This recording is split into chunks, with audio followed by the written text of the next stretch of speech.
it's both self-leadership, but also community leadership. And what I mean by that is much like my 9-year-old self, I was the one who had to develop the argument, but it requires a community, not only in terms of collaboration, but also in terms of learning. I learn just as much from my colleagues as I learn from a book or a podcast or other things that we use for learning. And I think my leadership journey demonstrates the importance of continuous self-driven learning, because at the end of the day, there is no one else on this planet that you will spend more time with than yourself. And if you don't first invest in yourself, what does all of the rest of it mean? Hello, everyone, and welcome to this brand new episode of IngenioUs, the podcast where we explore the ideas, experiences, and leadership journeys shaping the future of higher education. In this current season, we're sharing the stories of some truly extraordinary women leaders, women who are navigating complexity, leading institutions through change, and redefining what leadership looks like in higher education today. In today's episode, I'm joined by Rachelle Keck, president of Grandview University in Des Moines, Iowa. Rachelle's path to the presidency is anything but traditional. Before entering higher education leadership, she spent more than 2 decades practicing law. Along the way, she discovered that many of the skills she developed as an attorney, careful analysis, evidence-based decision-making, and conflict resolution, translate remarkably well into the world of university leadership. In our conversation, Rachelle reflects on the experiences that shaped her leadership philosophy, from growing up as one of 9 children in rural Missouri to navigating college as a first-generation student, and to leading institutions through times of change and uncertainty. You'll also hear about the 4 pillars that guide her leadership every day: love, logic, listening, and learning, a framework that reflects both the head and the heart of leadership. Throughout our conversation, one powerful question keeps resurfacing, a question Rachelle first heard as a child and now shares with students and leaders alike. What are you going to do about it? I think you'll find her story thoughtful, energizing, and deeply inspiring. Here is my conversation with Rachelle Keck.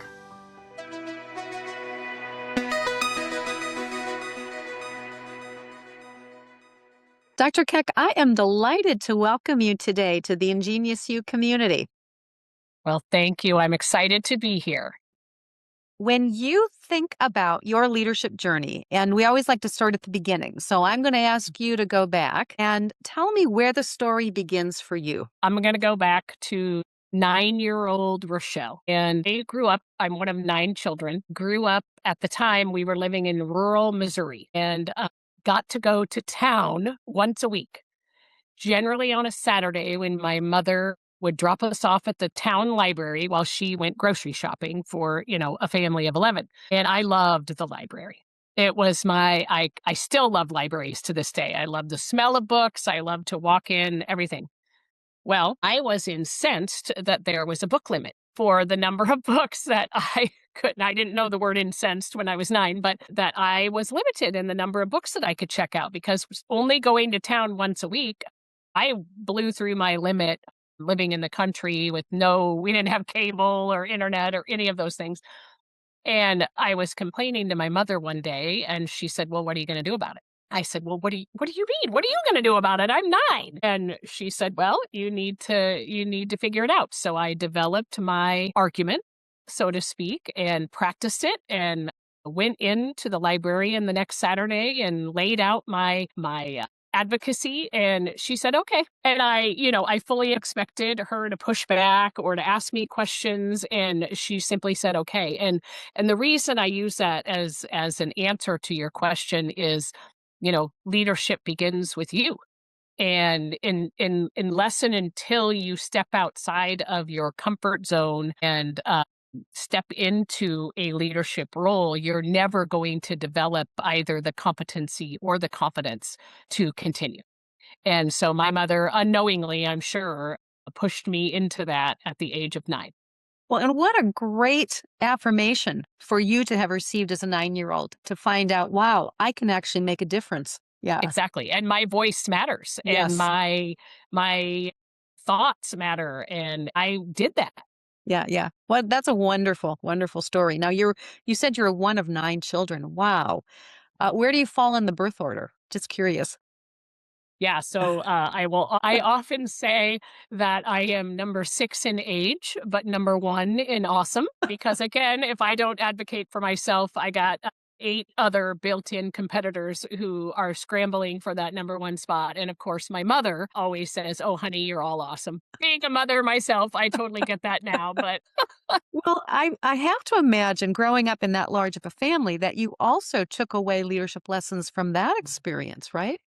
yes, in thinking about that time in my life, certainly learned negotiation, but also learned how to share, learned about equity and also empathy, as well as collaboration. Because if we were all in it for ourselves, it was 100% chaos. But the power of togetherness can be incredibly impactful when you figure that out. So, absolutely learned all kinds of skills, similar to being, I would imagine, on an athletic team Mm. or a any other kind of team environment. We happened to be a sibling team. Right. Yeah, I was going to say you had your own team.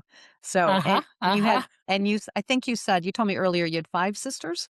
So, 5 5 sisters, sisters and then 3 3 brothers. brothers. Yeah, yeah, yeah. Wow. So, and I think I have read you were also a first gen college I student. am. Is I that? I was a first gen student, first gen Yeah. graduate, yes. Thinking about the way I grew up being a first gen absolutely informs my work as a president, informs my work as an educator, and here's what I mean by that. I mean, I know what it feels like to navigate systems that weren't designed for me. Fortunately, I often encountered kind and empathetic and knowledgeable people along the way who were invested in helping me and frankly helping all students, right? Um, but and that absolutely changed the trajectory of my life. And had those people not been a part of my life or in my life, I don't know that I would be where I am today, and it absolutely matters. Now, was there ever a moment along the way when you thought, maybe I'll be a college president when I grow up? I actually know exactly when that thought Okay. came into my head, and, at the time, I had been practicing law for more than a decade. It was in 2008, Okay. and, I was, serving on the board of regents for my undergraduate institution, and during that time of service, we had a presidential transition, and I was asked to sit on the search committee to find the new president. At the time, I was a practicing attorney, and just prior to coming on to the board of regents, I had been a member of the alumni board for almost a decade. And so was very engaged in campus, thought I knew what a college president did. I had no idea what a college president did. But during that presidential search, this was before Zoom.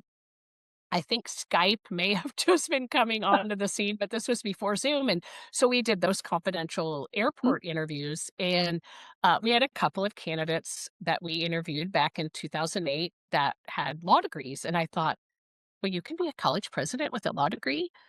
I think I would like this job, and I think I would be good at this job." And then over the course of the next 6 years, I really investigate that idea wouldn't go away. And so I kind of informally researched it. If this is possible, what would be the pathway for Mm. me?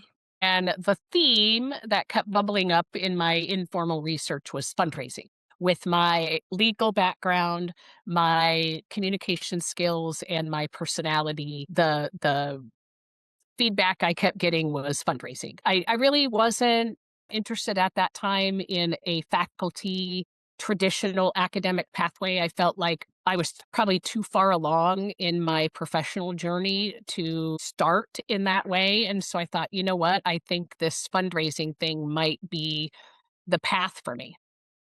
That makes a lot of sense. In just the few minutes that I have spent with you, I can clearly see all of those gifts in abundance. And you're absolutely right.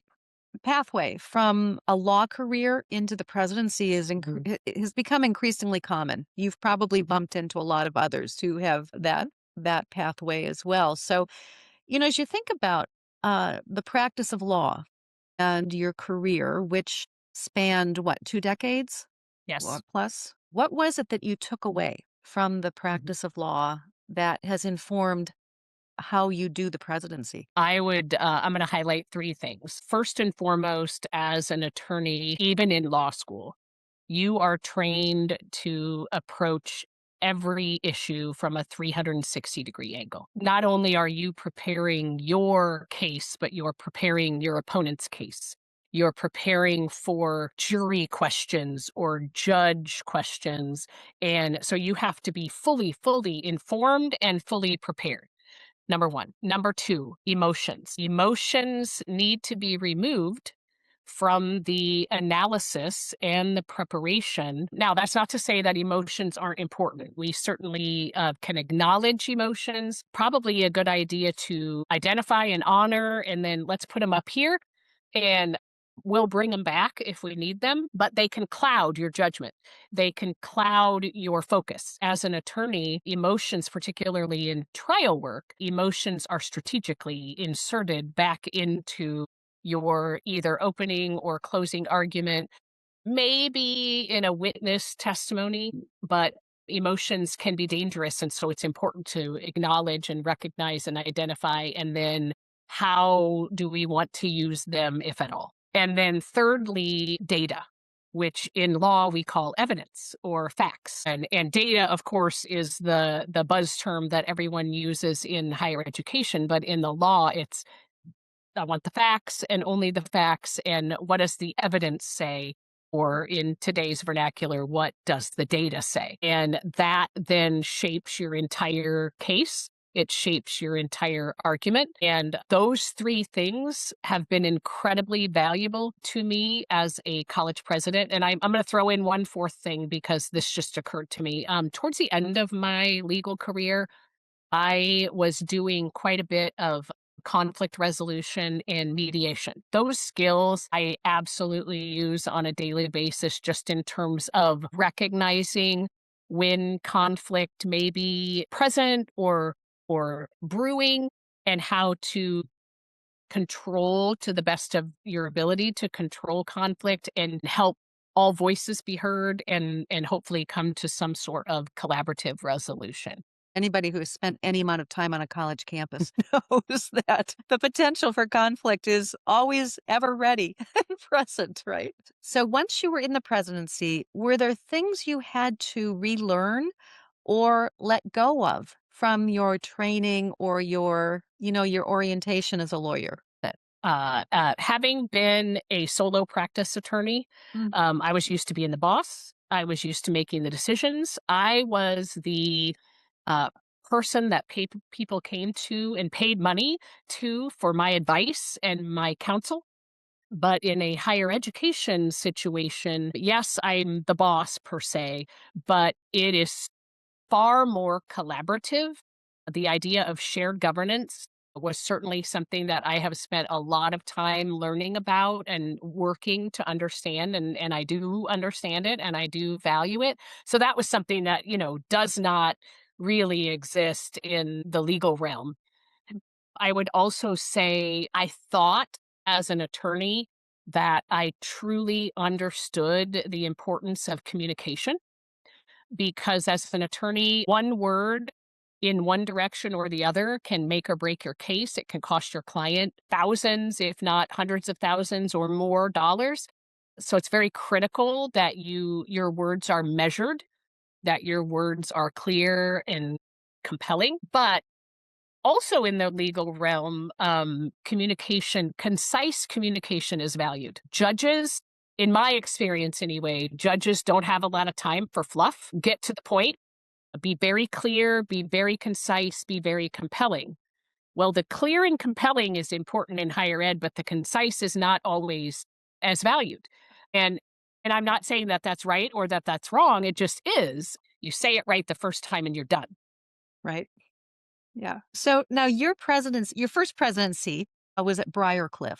And from what I understand, it began in the midst of some institutional transitioning. What stands out to you as you think about stepping into leadership, particularly your first presidency, under those conditions? What sticks with you about that? There is a book by Liz Wiseman entitled Rookie Smarts. I Yes, don't know if you've ever read it or I heard of have it. read it. It's a great book.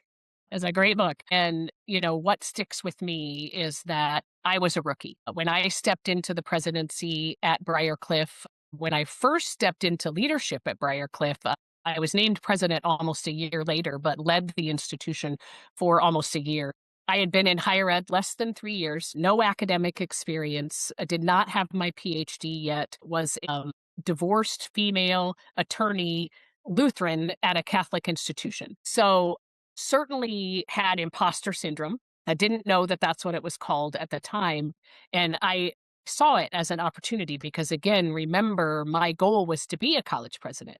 And my goodness, I got that opportunity less than 3 years after heading in that, literally leaving the practice of law and going into the higher education realm. And my father always taught us, you get to do something. You don't have to do something. You get to do it. But I saw this as an opportunity, but I also recognized my shortcomings or my weaknesses. And that was, I hadn't been in higher ed very long. I didn't have deep experience. I didn't have a lot of best practices or skills that I had developed directly in higher ed. But I had lots and lots of skills and experiences from practicing law and raising money that certainly transferred into this realm. And so, how I approached the presidency at Briarcliff and how I continue to approach the presidency is really from a collaborative perspective. I know what I know, but I also know that I don't know everything. What do you know? And what do you know? And what do you know? And how can we combine what we know to be better leaders together for this institution? Did anything surprise you about the presidency? Everything surprised me about the presidency. Now, here's a few things that surprised me. The complexity, not only in terms of the issues that we deal with, whether that's compliance or legal or personnel or fundraising, students, parents, professors, staff, donors, alumni. I mean, all the constituents, right? And then all of the external forces that come into play, whether that's the legal or the regulatory, or in the state of Iowa, even though we are in the independent college sector, we do have the blessing of what's called the Iowa tuition grant. And so having deep relationships with our legislative representatives and the governor and senators, et cetera, is important.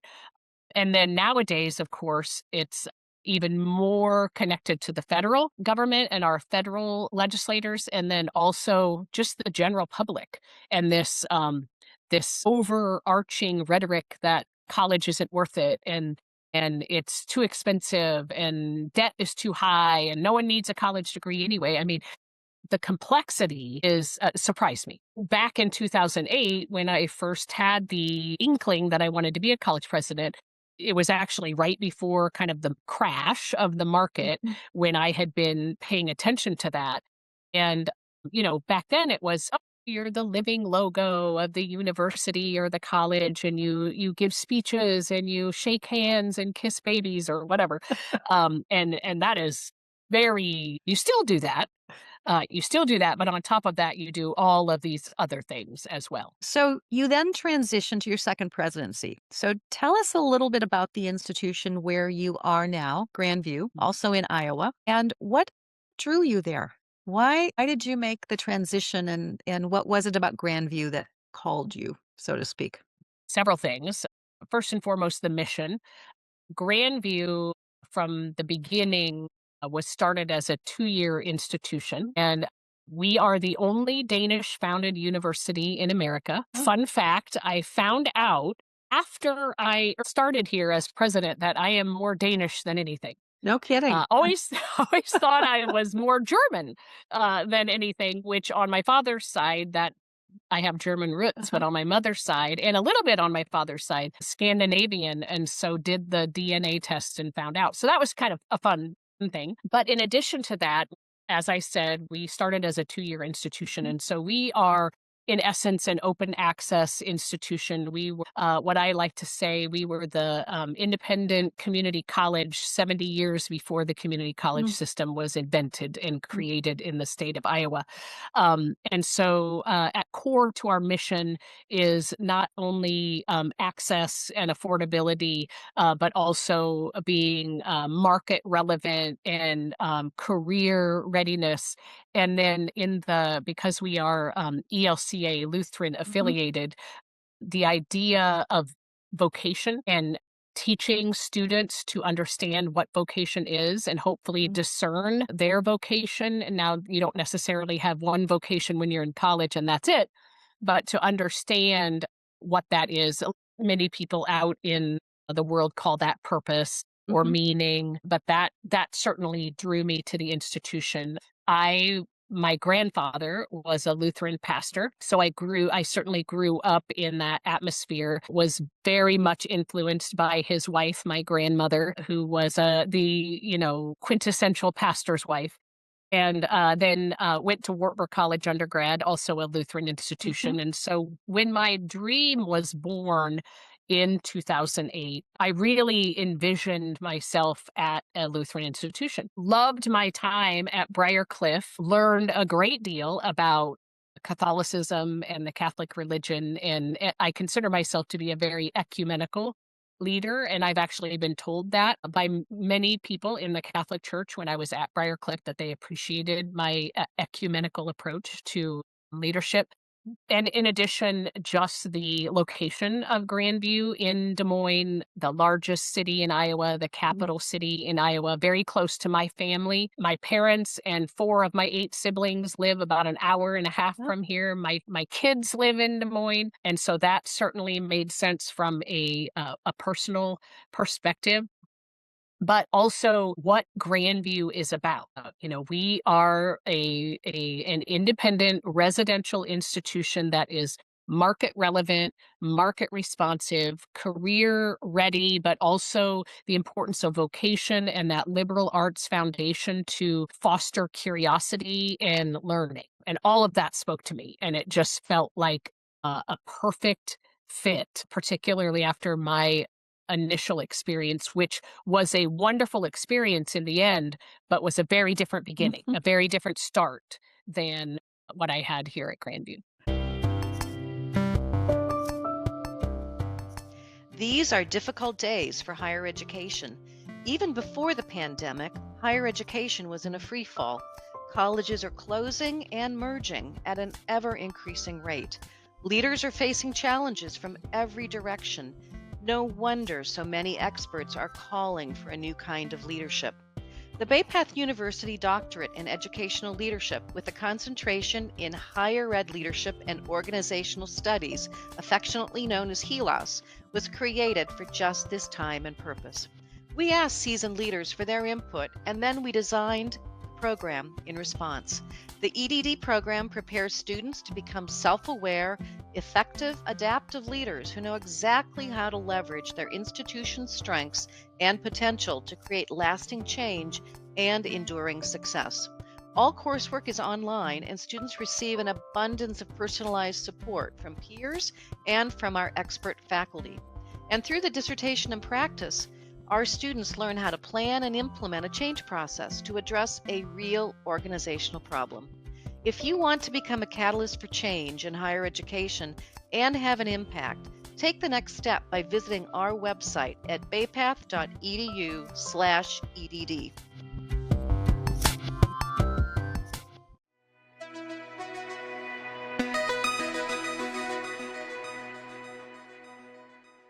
I know from what you've already said that your training certainly has given you a wonderful foundation and perspective for decision making. But as president, is there a particular kind of decision that has carried or tends to carry the most weight for you? And maybe an example of a decision that has stayed with you longer than you expected. Any decision that impacts people in a negative way, of course, is the heaviest decision that you have to make and or have to carry. At my last institution, I stepped into a little bit of a budget crisis. And so unfortunately, just in order to balance the budget, had to shift some things and Mhm. had to make some decisions in terms of just tightening things up. And that's hard because those decisions impact people, they impact emotions and relationships. And it's just one of the things, unfortunately, that any leader of an organization encounters from time to time. And I think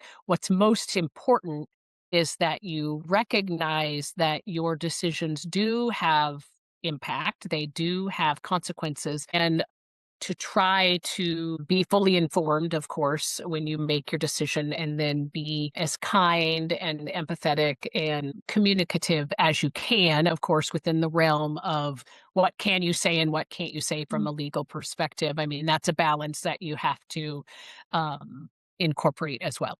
Right. And you can probably never, ever say as much as people want to Oh, know. So, no, I would love to take you out to lunch and tell you the whole story, but thank you for your service. yeah, right. I mean, it's just, yeah, I mean, because you have these competing interests of, first and foremost, it is my job to lead and protect the Mhm. institution and preserve the institution. But you also want to be kind and a good human and fellow person walking along this path of life. And so you have to balance that.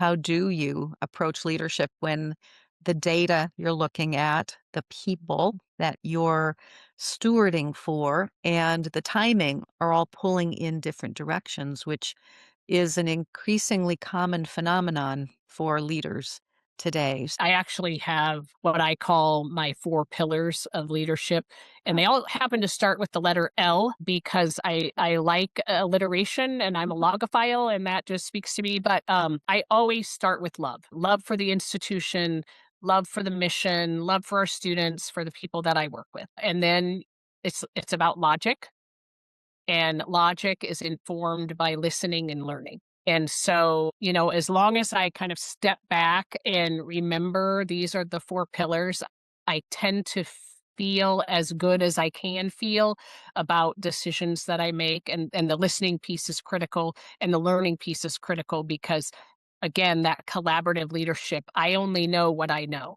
What else do I need to know? No, I have spent quite a bit of time in a church related institution at a time in my life. And I found it a little more challenging uh, to find that middle ground at times because of the expectations that people have when you're working with the mission that is so important.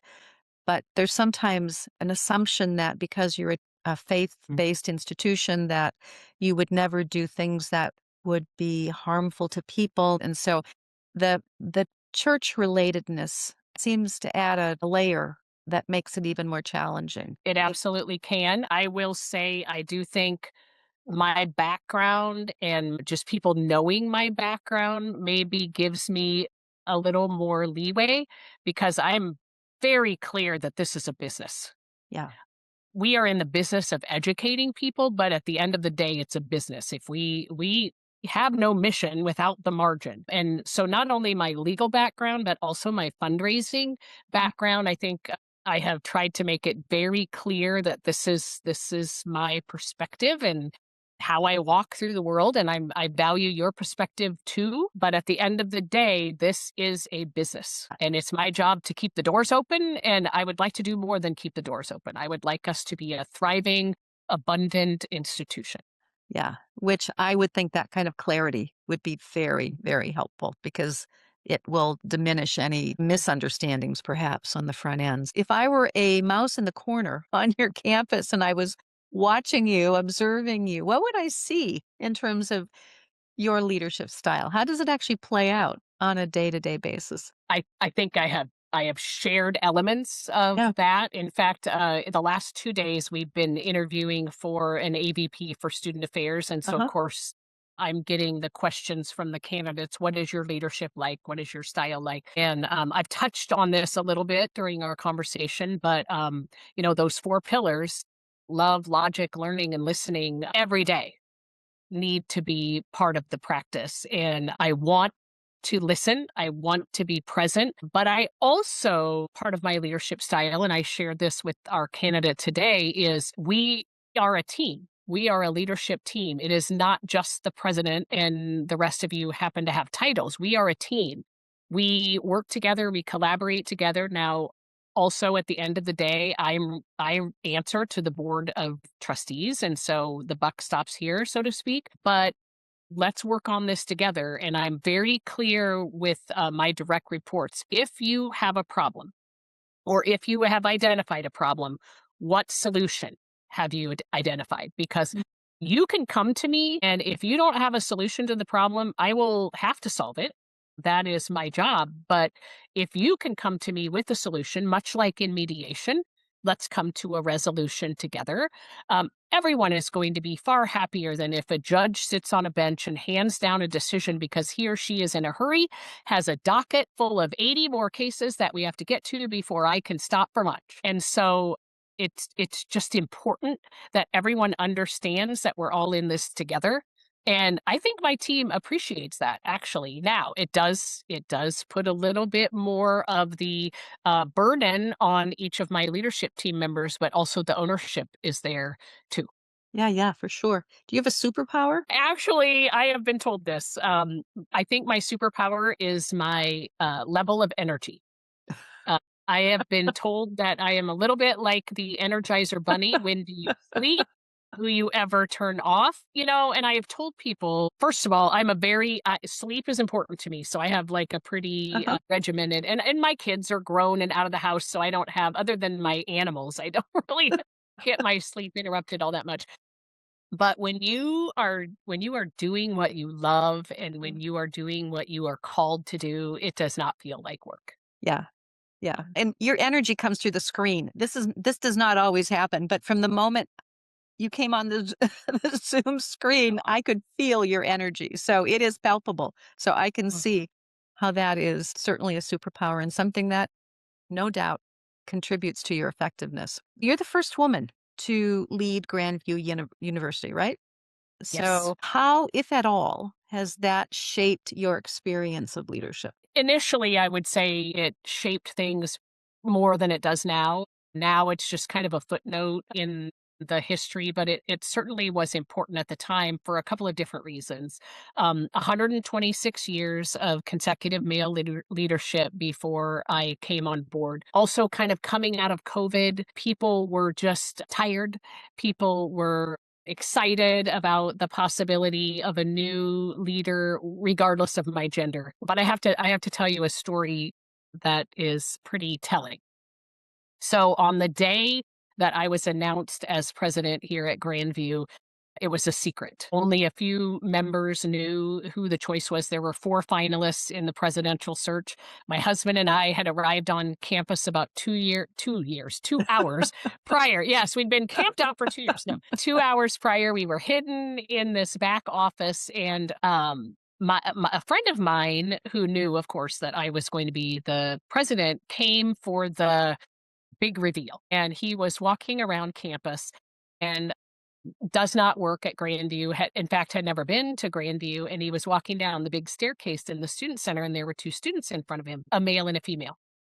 And the female said to the male, "Boy, there's a lot of people here on campus today in the student center. I wonder what's going on." And the male said to the female, "Oh, I think they're announcing the new president today." And the female said to the male, "I wonder what he'll be like." And my friend who was behind them said, "I'm so sorry to interrupt. Couldn't help but overhearing. I heard you talk about the new president, and I want you to know that I am a close personal friend of your new president, and she's a badass." And I'm quoting him.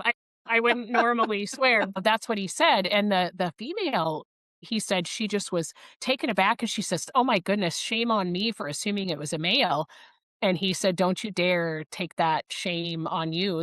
You've had 100 and some plus years of male leadership. That's that's been assumed, I guess. And I have been told many times by students and faculty and staff alike how impactful just the symbolism of having a new president. I can see myself as a possibility in a role like this. Representation matters. And not just females, but also our students of color, our students of differing identities.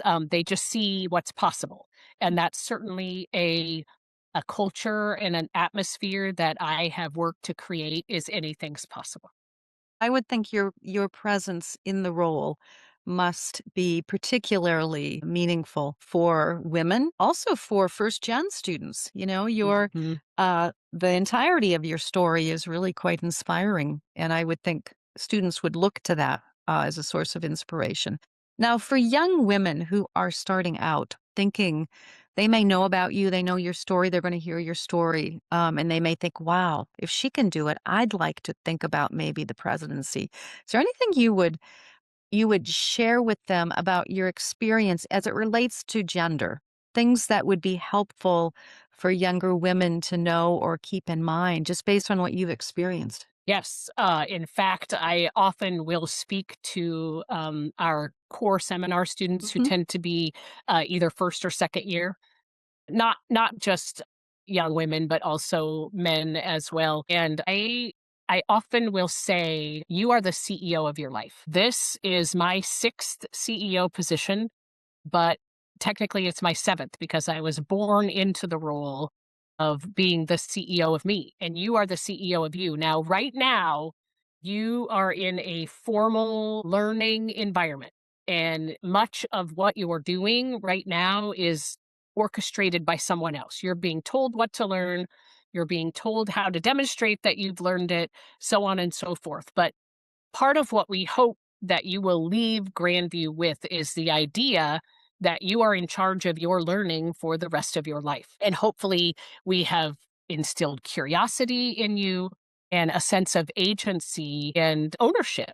over that. I will often tell students there was a study that came out around the time of COVID called the New Work Mindset. And this study said that today's high school graduates will, on average, have over 17 different careers in over 5 different industries by Mm. the time they retire. And many of these careers have not yet been invented. And so, how do we as a university prepare you for that future? And then, what is your role in your future? And as women in particular, we may sometimes face barriers and hurdles that maybe our male counterparts won't face. But that's the way of the world. We may have our colleagues of color may face barriers that we don't face. As first generation students, we may face barriers. Students who are economically challenged or have some neurodiversity or who knows, we all have things that we face, but what are you going to do about it? And how do you best learn and what do you need to be successful? And then, you know what? Go out and get it. Mm. And if you need help, ask and we will help you. And otherwise, let's figure it out. That's great advice. Yeah. Thank you for sharing that. Now, let me ask you, I'm going to ask you to go to the balcony here. Think about higher education generally, more broadly. When you think about the state of higher education today, compared to when you first entered the field, what feels most different to you now? Two, maybe three things really, really stick out to me. First and foremost is just the idea of public trust in higher education institutions, in the idea of the value of higher education that has absolutely changed since I first was thinking about this back in 2008. Try to combat that every single day. In fact, I shared something on social media today that is Iowa specific. And this is kind of the second thing that has changed is really the intersection of workforce into higher education. Earlier, that what they were kind of two separate Mhm. things, but they are so integrated now, particularly at a place like Grandview that is So our mission is so focused on being that social mobility and economic mobility engine for so many of our students. And then the third thing is just technological advancement, and not only advancement, but also acceleration. One of the things that I will often say to our students when I give this CEO talk is there was a term that came out of the Army War College in the 80s, and this term was created in response to the Cold War, and it was called VUCA, volatile, uncertain, Mhm. complex, and ambiguous. And so, and external, right? Out of my control, volatile, Mm. uncertain, complex, ambiguous, nothing I can do about it. But if you flip that internally, and what you can control is you can have the mindset that you are versatile, unstoppable, curious, and adaptable. And so, no matter what the external world throws at you, you have the ability to shift your mindset to whatever you need to be successful. And maybe that means I need to get help from my colleague over here, or I need to learn something, or I need to let go of something. Or maybe this is just outside of my control and I need to not swirl the drain and find something else to focus on. So when you think about an institution like Grandview, then how does it fit? What is the role of a place like Grandview as we look to the future? We became a 4-year institution in the 70s with nursing as our first market Mm. relevant, market responsive program. We became a university in the early 2000s and now have 8 master's degree programs. Mm. We're looking at 2 doctoral Mm. programs. We're looking to add a physician assistant Yeah. program. And so I think the institution itself is modeling the way in terms of how do we need to change? What's no longer working? Because sometimes change is not just about adding more things, it's also about letting go Mm. of what no longer works. And so, again, what does that evidence show us? What do the facts show us? What does the data show us? And it's not just the data today or even the data yesterday. It's what's the data 5 years from now? What's the data 10 years from now, to the extent that we know that. Yeah, yeah. And and then as a smaller, institution that's not as well resourced as some of our colleagues, that adaptation actually is a bit of a superpower because we're used to being resourceful, we're used to being nimble, we're used to being agile. I jokingly say, and I know this kind of shows my age a little bit, we're used to MacGyvering things, like, "Give me a stick of bubble gum and a paper clip and a glue gun and we'll figure it out." And so, and having worked at larger institutions, I absolutely saw, I mean, the ginormous cog that is a state university system is far less agile and nimble than what we can do here at Grandview. And it's a beautiful thing to behold when all systems are firing together. Yeah, I couldn't agree more with you. I think the future of higher ed in many ways is going to happen on campuses like Grandview for the reasons that you're saying. What are the doctoral degrees that you're going to start? So we're looking at, we have a robust master's in clinical mental health counseling, Ah, and it's a little bit of a specialized doctoral degree in clinical mental health supervision ah, and education. And so the accrediting body requires not only those clinical doctorates, but also those academic degrees. And this is a bit of a specialty and a niche in that area. And then we are looking at a general EDD sure. degree, not only because it's needed, but also it would be a recruitment and retention mechanism for hiring faculty and staff as Yeah, well. exactly. Yeah, that's very smart. Those are two great choices. So, okay, so we're coming to the end of our time. I want to Yes. end by asking you to think about the meaning of your leadership journey and legacy. What personal meaning do you draw from your leadership story and journey? Hmm. It's both self leadership, but also community leadership. And what I mean by that is much like my 9-year-old self, I was the one who had to develop the argument and deliver the argument, but it requires a community, not only in terms of collaboration, but also in terms of learning. I learn just as much from my colleagues as I learn from a book or a podcast or other things that we use for learning. And I think my leadership journey demonstrates the importance of continuous, self driven learning, because at the end of the day, there is no one else on this planet that you will spend more time with than yourself. And if you don't first invest in yourself, what does all of the rest of it mean? And so I think that is so important, and to demonstrate that to our students in particular has been meaningful. I've received quite a bit of feedback on that. Like, especially in the Midwest, we're really taught to be humble and self-sacrificing, and it should never be about you. Unless and until you yourself are in that place of optimum happiness and fulfillment and meaning and purpose, it's pretty hard to let that spill over into your sphere of influence. And when you are in an overflow state, it is so much more impactful and effective than if you're just doing the work on fumes or an empty tank. That is a wonderful word to end on. Rachelle, I am just delighted to have had this opportunity to get to know you and to hear your story. And I know our listeners are going to be very inspired by the work you're doing, but also your mindset and how you think about leadership. So thank you, and all good wishes to you there at Grandview. Thank you. Thank you, Melissa. I appreciate it.